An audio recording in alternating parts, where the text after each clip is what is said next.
అతడు ఎదురైతే ఏదో జరిగిపోతోంది. పెదవి చివరి పలకరింపు నిలిచిపోతోంది.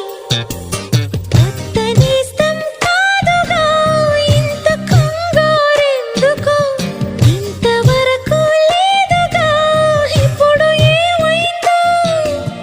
కనివిని ఎరుగని చిలిపి అలజడి నిలుపలేక తెలుసునా తెలుసునా మనసుకి తొలి కదలిక.